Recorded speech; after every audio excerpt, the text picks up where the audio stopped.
Hola a todas, soy Ana Macanuco y hoy vengo a hablaros de una ponencia que se titula De la crónica de moda al discurso emancipador, la escritura de Soledad Cueva. Antes de nada, querría agradecer a la organización del Congreso por darme la oportunidad de estar hoy aquí contándoos a todas un poco quién es Soledad Cueva. Yo me voy a presentar brevemente, soy Ana Macanuco y realizo la tesis doctoral precisamente sobre literatas y periodistas andaluzas de principios del siglo XX. Entonces, bueno, si pasamos a la ponencia en sí, vamos a ver que tenemos dos grandes objetivos. El primero, explicaros brevemente quién es Soledad Cueva, porque es una figura actualmente muy desconocida, y el segundo va a ser analizar brevemente su producción periodística. Si bien el objetivo podría haber sido, y es de hecho el de mi tesis doctoral, analizar el corpus entero textual, que son más de 230 textos, esto en una conferencia de 15 minutos es imposible. Así que he acotado el corpus a los años 1926 y 1927, que son los primeros años en los que Soledad Cueva va a ejercer su profesión periodística. Pasaremos, pues, a hablar de Soledad Cueva. La primera pregunta que nos planteamos es ¿quién es? Y es que la realidad es que Soledad Cueva es un seudónimo. Bueno, ya veremos que no funciona exactamente como un seudónimo. Soledad Cueva era la firma de una persona que escribía artículos en distintas secciones femeninas o páginas de la mujer de distintos periódicos españoles. En un primer momento, pensábamos que tras este nombre se escondía una mujer andaluza. De hecho, el nombre de Soledad Cuevas se recoge dentro del proyecto Andaluzas Ocultas, finalizado en el año 2023. Sin embargo, todo lo que hemos encontrado hasta ahora nos indica que no era andaluza. Ella, como os comentaba, publicaba diversos artículos que estaban orientados tanto a la moda como a las mujeres. Y tal y como apunta la doctora González de Sande, vamos a ver que la gran mayoría de sus artículos vienen de una agencia de noticias, la agencia de noticias llamada Prensa Cuevas. Prensa Cuevas estaba dirigida por Valentín F. Cuevas, la F de Fernández, y se mantuvo en activo desde 1924 hasta 1936, coincidiendo en 1936 con el inicio de la Guerra Civil, pero también con el fin del periodo en el que encontramos artículos firmados por Soledad Cueva.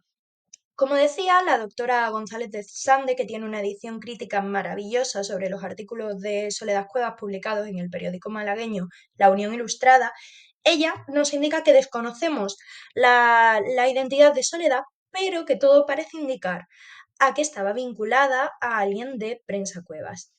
Indagando a través de esta línea, es cuando encuentro que en la hoja oficial del lunes, que es un periódico madrileño, hay una noticia del 8 de julio de 1963 que dice así: en el Sanatorio Ruber de Madrid y por el ilustre médico del cuadro de profesores de la Asociación de la Prensa, don Antonio Vaquero Ibáñez, especialista en osteología y traumatología, le ha sido hecha una acertada intervención quirúrgica en un pie a la señorita Soledad Fernández Cuevas, hermana de nuestro compañero en la prensa, don Valentín F.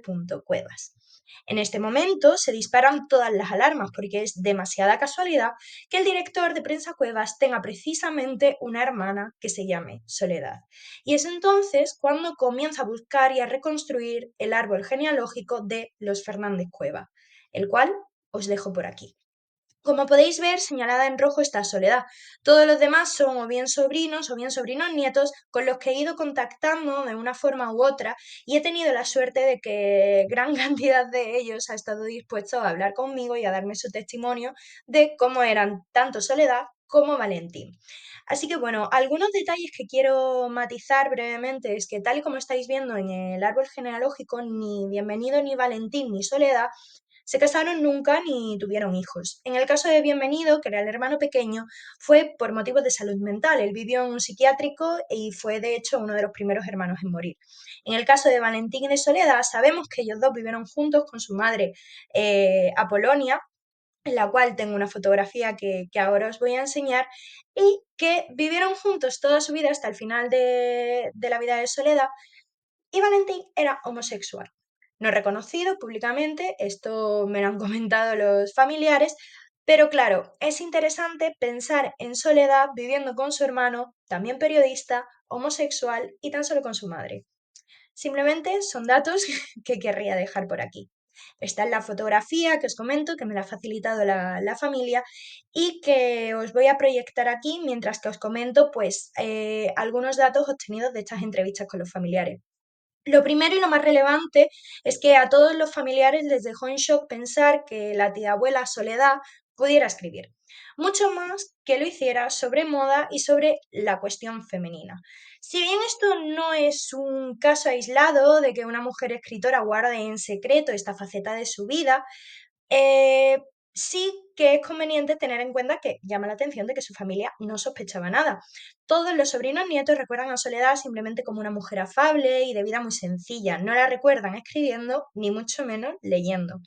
Ahora bien, os he comentado que vivía en la misma casa que Valentín, y Valentín sí escribía y sí leía, leía muchísimo. Me han contado los familiares que tenía colecciones completas de Benavente, libros de filosofía de Platón, que tenía libros sobre la colonización e independencia, y que además la casa de Valentín la visitaba bastante a menudo la poeta Gloria Fuertes. Entonces, bueno, en una casa con este nivel de cultura, con esa vida intelectual que traspasaba los estantes y recibiendo visitas de celebridades y rodeada de libros e información, por muy simple que sus sobrinos nietos recuerden a Soledad, es probable que ella pasara sus días sentada en el sofá y no fuera precisamente mano sobre mano. Finalmente, una de las sobrinas de Soledad me lanzó como hipótesis que quizás Soledad Cueva era un seudónimo del propio Valentín, quien querría haber escrito sobre moda y cuestión femenina, pero que debido a su homosexualidad, pues no se atreviera a hacerlo. He de decir que comparando textos de Valentín y de Soledad encontramos un claro estilo diferente entre las dos plumas y que esta teoría, bueno, esta hipótesis más bien lanzada por una de las familiares de Soledad, es bastante poco probable. Así que bueno, pues rápidamente y antes de pasar a su producción periodística, comentaros quién es Soledad Fernández Cueva. Soledad Fernández Cueva nace en un pueblo de Guadalajara llamado Auñón el 25 de marzo de 1903. Era de familia obrera, su padre era carpintero y su madre ama de casa y tenía otros cuatro hermanos, el mayor, Silvestre Doroteo, seguido por Valentín, Julia, Soledad y finalmente Bienvenido. La familia se traslada a Madrid en 1910 y en 1918 a la calle Castelló de Madrid, donde van a vivir hasta el fallecimiento de Valentín en el 73, cuando finalmente la familia, y por desgracia, se deshace de esta casa y se pierden todos los documentos que había en ella. Los familiares me comentan que Soledad nunca viajó, lo cual contrasta con muchos de sus artículos que aparecen firmados desde París, desde Biarritz, desde San Rafael en Segovia. Y bueno, hemos podido encontrar que Soledad fallece en Madrid el 11 de octubre de 1969 y conocemos que actualmente se encuentra enterrada en el cementerio de la Almudena. Y ahora sí, vayamos a su prensa. He querido realizar un acercamiento a su prensa de la manera más precisa posible. Por eso, como ya os comentaba, me he limitado a los artículos de 1926, empieza a escribir ella en diciembre de ese año, y a todos los de 1927, siendo el corpus total de 24 artículos. Y para hacerlo de una manera más ilustrativa, he querido dividirlo entre un análisis cuantitativo y un análisis cualitativo, centrándome ya en lo que es el contenido. Para que el análisis cuantitativo no sea tan tedioso, he elaborado una serie de mapas. Tenemos primero las cabeceras en las que ella va a publicar estos años, podríamos hablar de este año, pero bueno, también está el de 1926, que como podéis ver son 10 cabeceras diferentes. Aquí lo he puesto repartido en un mapa y como podéis ver, el que está en morado más oscuro, que pone más 4, se corresponde con La Unión Ilustrada. La Unión Ilustrada es un periódico malagueño y aunque pongan más de 4, en realidad estamos hablando de 20 artículos firmados por Soledad Cueva que se distribuyen en esta cabecera. Lo siguiente que he hecho es una gráfica donde se muestra la frecuencia con la que cada uno de estos 24 artículos fue publicado. La línea divisoria marca 1900, la diferencia entre 1926 y 1927 y como podéis ver, realmente nunca supera en este primer año las 4 cabeceras distintas de difusión de estos artículos. En este sentido, y pasando a la siguiente gráfica, es relevante comentar que el artículo que más difusión tuvo fue precisamente El feminismo y la aviación, publicado originalmente el 18 de agosto de 1927 en La Unión Ilustrada. Pero un mes después, y esto es importante recalcarlo, se va a difundir también en La Voz, periódico cordobés, en El Adelanto de Salamanca y finalmente en el noticiero granadino. Claro, estamos observando que si bien ella escribía desde Madrid, la difusión de sus artículos principalmente la vamos a encontrar repartida en toda Andalucía. De hecho, los periódicos donde más publica ella son en la Unión Ilustrada de Málaga y en el Diario de Córdoba. Vamos a pasar a la temática que identificamos en estos 24 artículos que conforman el corpus. Las temáticas que más se identifican en sus artículos son las siguientes. La primera, la masculinización femenina y la pérdida de la feminidad, que compone un 21,9%. Le preocupa especialmente a la periodista ciertas tendencias que llegan del extranjero que están introduciéndose en España, como son el corte de pelo a lo garçon, que ella llama a lo Manolo, o el hecho de que las mujeres estén empezando a fumar. La segunda temática que aislamos es la crítica a la mujer moderna y al exhibicionismo creciente en una moda que ella considera inmoral e indecente, con cerca de un 20%. Sobre todo va a repetir la idea de que la falda se está subiendo y el escote se está bajando, y estos artículos van muy de la mano con otra de las temáticas que identificamos, que es precisamente la exaltación de los valores femeninos. Encontramos también que manifiesta un posicionamiento a favor de la autonomía y de la independencia de las mujeres en un 25% de los artículos, y va a ser la temática que más se repita en los artículos analizados. Ahora nos centraremos en ella. Básicamente nos va a hablar tanto del sufragismo como del trabajo femenino, y si bien la autora se va a posicionar a favor de que las mujeres tengan cargos políticos y estén presentes en la esfera pública, va a haber otra serie de trabajos que ella considera masculinizados en los que ya no va a estar tan de acuerdo con esta postura, como es el caso que ya hemos mencionado antes de la aviación femenina. Si seguimos con la exaltación de los valores femeninos, también tiene bastante presencia, alcanzando un 22%. Esta temática, como ya hemos comentado anteriormente, aparece ligada a otras. ¿Por qué? Pues porque para la autora la mujer no es solo una mujer por llevar faldas, sino que también tiene que cumplir una serie de características morales como son el pudor, la sencillez y la elegancia, junto con la caridad, la defensa de la familia o incluso la voluntad del alma. Como puede observarse, os pongo por aquí la gráfica ya, el menor porcentaje de artículos que encontramos es con los que solamente tratan la moda, 2 artículos de los analizados, y una categoría de otros en las que he introducido pues las tendencias extranjeras que entraban en España, así como un texto que hemos encontrado que habla solamente de niños.